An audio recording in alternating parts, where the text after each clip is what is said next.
ചരിത്രപ്രസിദ്ധമായ മംഗളാദേവി ചിത്ര പൗർണമി ഉത്സവം മെയ് 1-ാം തീയതി നടക്കും. തേക്കടി ബാംബു ഗ്രോവിൽ തേനി ഇടുക്കി ജില്ലാ കളക്ടർമാരുടെ നേതൃത്വത്തിൽ അവലോകന യോഗം ചേർന്നു. 1-ാം തീയതി രാവിലെ 6 മുതൽ 2:30 വരെയാണ് ഭക്തർക്ക് പ്രവേശനം. വിശദാംശങ്ങളുമായി ജെറിൻ ചേരുന്നു. ജെറിൻ, ഏത് രീതിയിലുള്ള ക്രമീകരണങ്ങളാണ് ഒരുക്കിയിട്ടുള്ളത്? നിതിൻ, രാവിലെ 10:00 ആരംഭിച്ച യോഗം ഇപ്പോൾ അല്പസമയത്തിന് മുമ്പ് ഇപ്പോൾ അവസാനിച്ചിരിക്കുകയാണ്. തീർച്ചയായിട്ടും മെയ് മാസം 1-ാം തീയതിയാണ് ഇത്തവണ ഉത്സവം വരുന്നത്.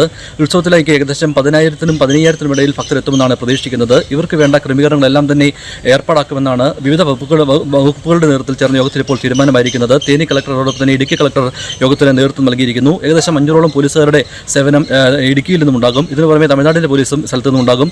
കുമളിക്ക് പുറമെ തമിഴ്നാട്ടിൽ നിന്നും ഈ ക്ഷേത്രത്തിലേക്ക് ആളുകൾക്ക് പ്രവേശിക്കാം. അതുകൊണ്ട് തന്നെ ഇരുപാതകളിലും വേണ്ട ക്രമീകരണം ആണ് എല്ലാ ക്രമീകരണങ്ങളും ഉണ്ടാകുമെന്നാണ് ഇപ്പോൾ അറിയിച്ചിരിക്കുന്നത്.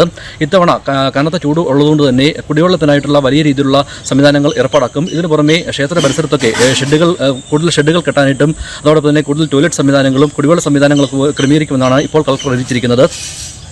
മറ്റൊരു ഭാഗം ഞാൻ മുൻപ് സൂചിപ്പിച്ചതിനെ പോലീസിൻ്റെ 500ഓളം പോലീസുകാരാണ് നമ്മുടെ കേരളത്തിൽ നിന്നുണ്ടാകുക. ഇവർക്ക് വേണ്ടി ഒരു 5ഓളം റിക്കവറി വാഹനങ്ങളും ഈ പോലീസ് ഈ വഴി പരിസരത്ത് ക്രമീകരിക്കുന്നുണ്ട്.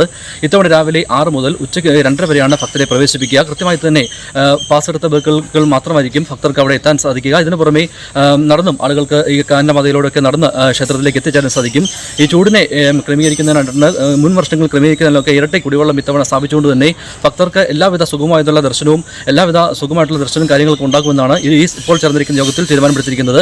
വരും ദിവസങ്ങളിൽ ഇരു കളക്ടർമാരും അതോടൊപ്പം തന്നെ ഈ സ്ഥലം സന്ദർശിച്ച് വേണ്ട കാര്യങ്ങൾ കൂടി തീരുമാനമെടുക്കുമെന്ന് തന്നെ അറിയിച്ചിട്ടുണ്ട്.